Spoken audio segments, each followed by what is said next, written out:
Assalamualaikum warahmatullahi wabarakatuh. Bertemu lagi bersama channel kami, channel Ontrog Bogor. Belum ke Bogor? Kalau belum nonton channel Ontrog Bogor. Paden, kemana ya? Di belakang kita udah kelihatan tuh. Naon? Iklan tuh. Itu mana tuh apa?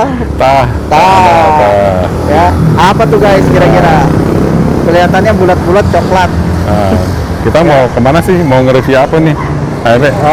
Ini Paden, apa kita tertarik karena memang ini di daerah yang menghasilkan biji pala. Jadi penasaran guys, sebetulnya biji pala ke apa? Pala yang buah pala itu, buah pala yang kita tahu jadi manisan dan yang lain-lainnya jadi sirup dan sebagainya. Itu proses biji pala apa? Proses pembuatannya itu kayak apa? Dari apa gitu kan bentuknya. Nah, makanya kebetulan nih pas nyampe sini Paden, ternyata ada pengepul ya Paden. Pengepulnya guys, jadi pengepulnya itu ada di Kecamatan Taman Sari, Kabupaten Bogor. Gitu. Jadi pokoknya kalian stay tune terus, saksikan terus gimana proses dari mulai biji pala itu dikupas sampai proses jadi, ya harapannya sih bisa jadi minyak, cuman kita harus explore lebih jauh. Minimal kalian tahu biji pala tuh kayak apa guys. Itu selamat menyaksikan, check it out guys. Check it out ya. Hai Sobat Ontrog Bogor, Assalamualaikum warahmatullahi wabarakatuh. Kita bertemu lagi bersama channel Ontrog Bogor. Nggak ke Bogor kalau belum nonton Ontrog Bogor.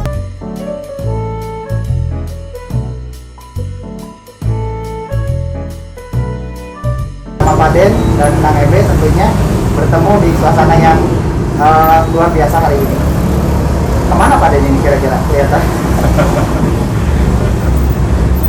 Tadi mah di bawah daerah Ciampus. Iya, daerah Ciampus ya ini. Daerah kalau wisata, kalau kesini itu masih macet karena kayak gitu dulu ya. Pemandangannya macet dan karena di atas beberapa tempat wisata banyak. Nah, kita akhirnya kesini sudah sebetulnya tidak direncanakan dan spontan ya Pak Dene.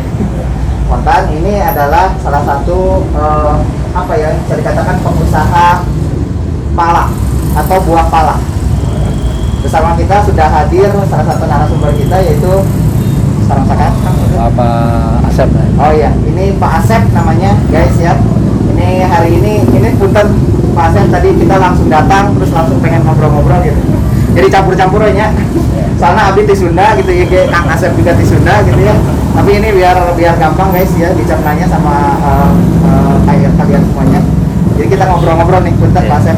Jadi pala ini sebetulnya salah satu komoditas yang ada di salah satu bahan yang dijadikan apa ya padanya salah satu sumber untuk masak dan sebagainya gitu ya, komoditi. Bahkan dulu di zaman penjajahan dan sebagainya, salah satunya Belanda dan sebagainya, itu salah satunya adalah ngincarnya rempah-rempah seperti ini, salah satunya pala. Ini ngomong-ngomong soal pala, di sini Pak Asep udah berapa lama jadi pengepul atau bisa dikatakan pengusaha pala ini? Kalau pengepul buat di sini udah lumayan lama, udah 20 tahun udah. Saya ikut sama bos ini udah 15 tahun. 15 tahun dari semenjak tahun berapa ya? Lama sih sebenarnya. 15 tahun ya. Luar biasa guys. Paden ini 15 tahun ternyata Pak Asep ini sudah berkecimpung di bidang ini. Kalau nama bosnya siapa Pak? Nama bosnya Pak Solihin. Pak Solihin.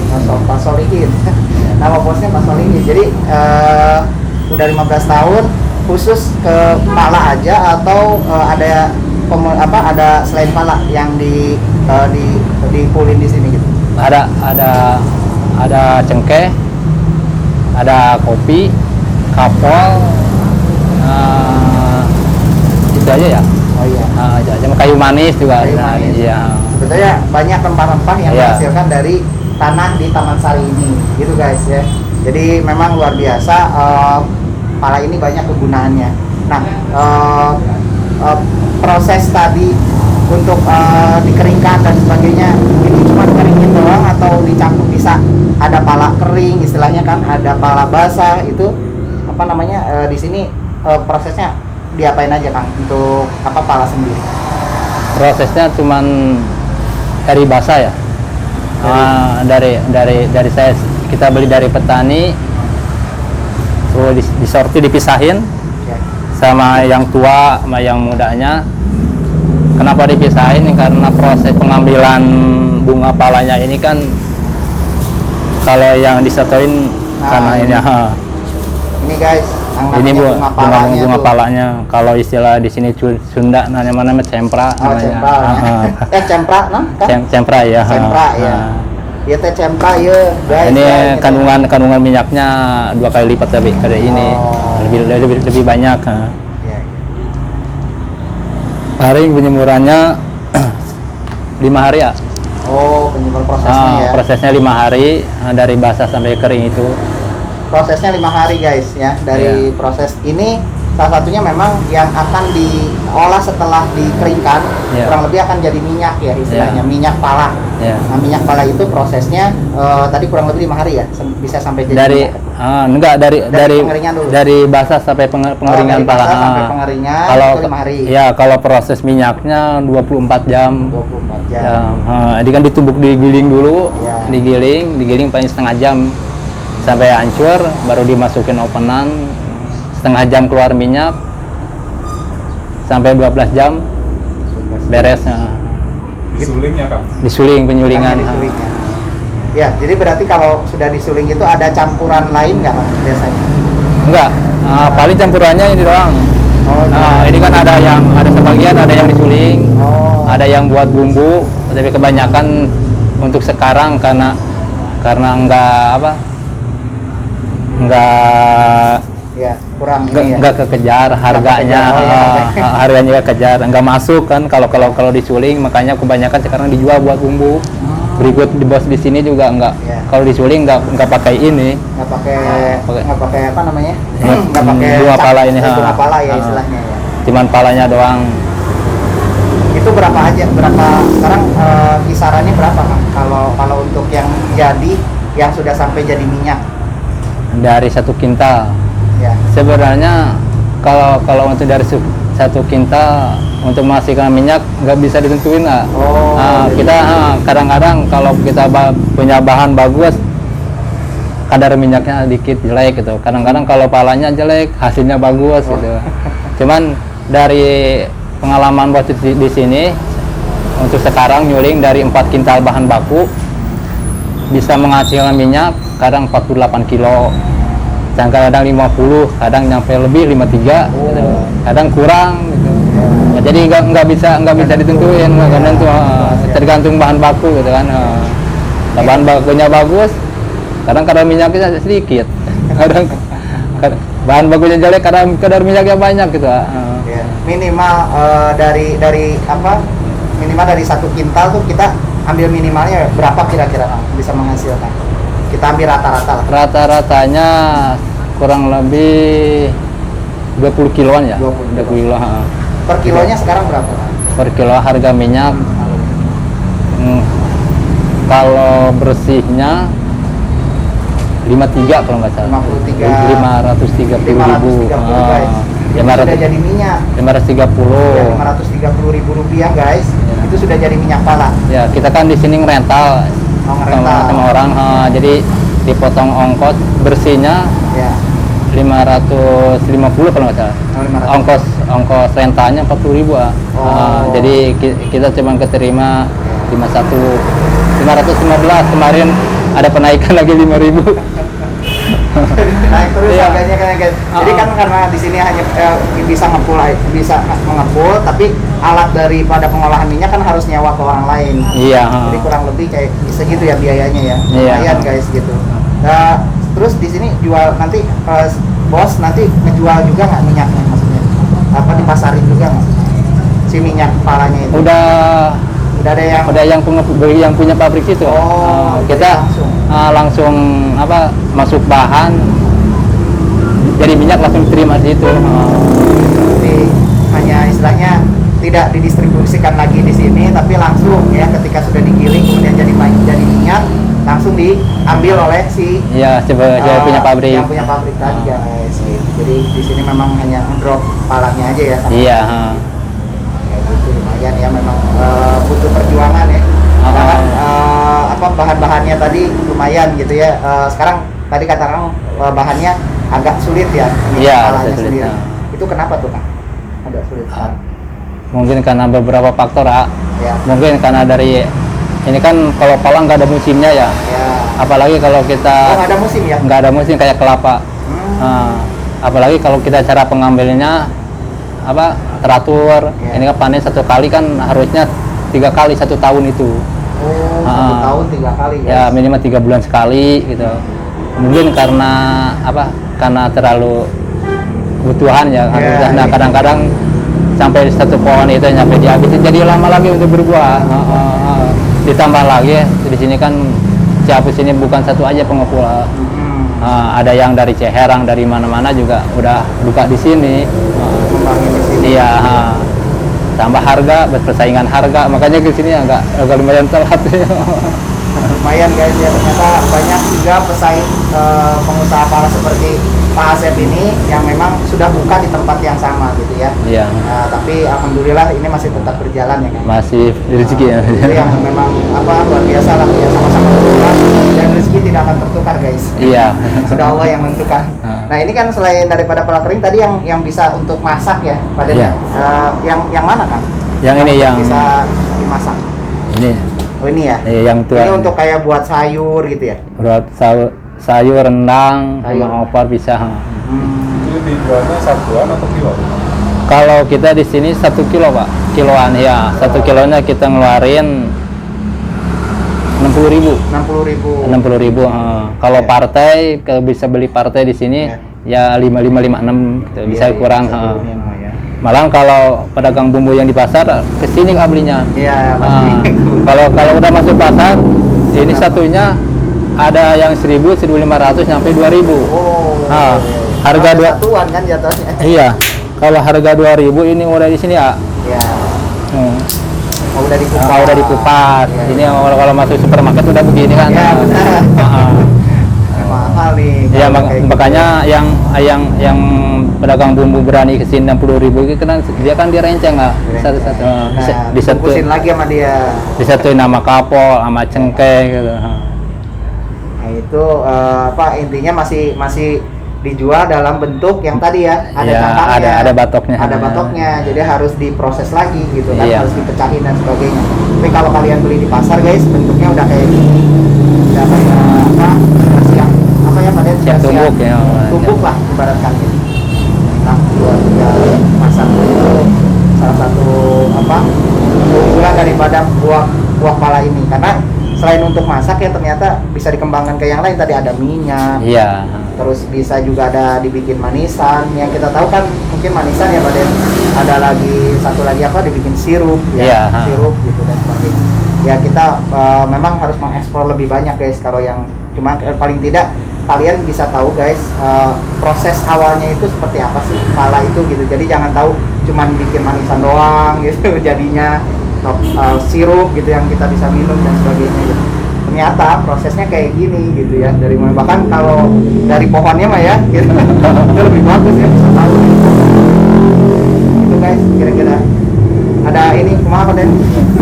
Bang Asep, boleh di ini nggak diulang tadi kan waktu untuk bahan minyak tuh yang ini ya, yang pala yang muda-mudanya, Iya, ini biji pala muda sama kulit ini bunganya.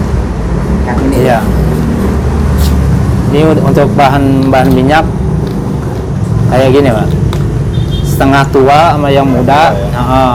Ada 3 macam ya, ada media, ada bejo, ada kopong. Kalau media ini yang setengah batok ini. Iya. Kalau yang bejo ini yang kecil, yang kecil. Kalau kopong ini yang setengah tua ya. Itu pas pengolahannya digeprek. Digiling ya, dihancurin. Atau digiling ya? Digiling ya, Dicampur sama daun ini. enggak. Kalau misalnya yang merah-merah, yang tua gini digiling bisa. Oh, digiling bisa ya. Bisa ditambah lagi di atasnya, kalau udah digiling di atas ini tambah puli ini bisa gitu. Cuman kebanyakan kalau yang tua ini nggak disuling kan. Nggak kebanyakan dibuat buat bumbu. Ya. Buat aroma bumbu gitu kan. Kecuali yang muda-muda gini disuling. Suling bisa. Iya. Kalau yang udah tua mah. Soalnya, iya soalnya kadar minyaknya juga udah kurang kalau yang merah yang tua mah. Ya. Jadi Kan- jenis. Kan pasti waktu udah digiling itu, waktu disuling pasti dicampur air dulu kan, supaya nanti uapnya itu yang diambil jadi minyaknya. Enggak. Atau kumaha? Kalau Sistemnya kumaha? kalau sistem pala enggak, penyulingan pala enggak begitu. Ada kompresornya. Oh. Kalau pala udah digiling, udah dihancurin, tinggal masukkan openan. Tapi nunggu setengah jam kalau emang uap udah naik, tinggal buka keran. Baru keluar, tapi keluarnya enggak minyak aja, keluarnya campur sama air. Oh. Bersatunya sama air. Ntar misalnya kalau udah di tampungan kayak ember gede Pak ya, air Terpisah. air ke bawah, minyak ke atas itu. Iya. Kalau jenisnya kan lebih berat air. Iya, Minyak di atas. baru kalau ada 20 jam, yang mau 24 jam, baru kita ambil minyaknya. Kalau 24 jam ke sana, itu masa-masa pengepresan, pengepresan di press, ya untuk cari lebihnya gitu. Itu kalau di press yang dihasilin apa? Minyak juga, Minyak juga. Kualitasnya udah. Minyak juga, cuman ya mungkin kadang-kadang kan kalau udah dipres ada yang belum keluar. Kalau dipres kan 1 jam baru dibuka gitu. Artinya diberikan pressing yang lebih biar benar-benar si itunya manfaat dari palanya keluar semua. Iya, gitu biar maksimal habis. gitu, optimal guys gitu. Jadi ketika diberikan tekanan yang lebih di situ, maka otomatis minyak yang tadinya belum mungkin keluar secara optimal, dia akan mengeluarkan minyak tersebut dari si pala, dari si buah pala itu. Iya. Gitu ya Pak Den ya tadi. Jadi itu guys yang tadi udah jelas ya, mungkin Pak Den, atau ada yang mau dikupas lagi? Harusnya sih ke pabriknya ya. Ke pabriknya memang yang kalau kita pengen tahu mah ya, yang namanya tadi alatnya kayak gimana, prosesnya kayak gimana. Gitu. Iya. Di Ciherang ya. Ciherang. Ciherang. Di Ini Dharma. segini juga udah lumayan kan? Udah lumayan ya. Jadi artinya kan ini kan hasil bumi rakyat ya. Iya. SKM. Olah, jadi tidak hanya kan tadi yang abang bilang nggak ada yang kebuang lah. Iya, benar. Ada produknya kepakai, bijinya juga gitu. Ada produknya, ada jeruk, Iya, betul. manisan, minyak, sama bumbu dapur. Jadi memang udah Udah. lengkap lah. Tuh pala berbuahnya sebenarnya tiap hari. Iya. Tidak ada musim. Nggak Tidak ada. ada musim. Buahnya tidak ada musim. Satu lagi Kak, ada pengaruh nggak cuaca? Sering musim hujan dengan musim kemarau Kak? Ada. Ya. Dari hasil minyak udah pengaruh banget Pak. Oh. Bagusnya pas musim hujan atau musim kemarau? Musim kemarau. Oh, Kalau emang sekarang ada ya pengopenan. Oh, di open dulu. Wah, kalau musim hujan sekarang ada mesin open. Kalau kita di sini nggak pakai Pak. Biar ada matahari setengah hari, tandanya hujan tetap dijemur gitu kan.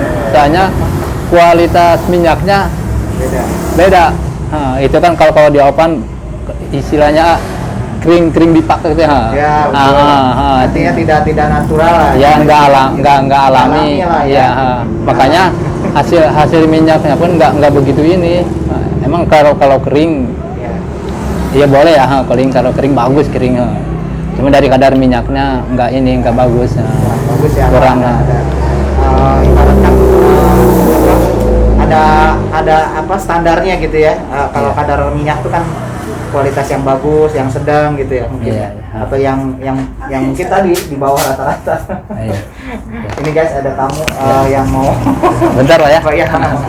Itu seputar tadi kita ya Pak Den. Udah nanya-nanya ya? Nanya-nanya Udah. ngobrol sama Pak Asep atau Kang Asep ya. Karena di daerah Sunda mah Akang semuanya juga manggilnya ya gitu. Jadi intinya kalian sudah melihat prosesnya, sudah dijelaskan sedetail mungkin sama Pak Asep tadi.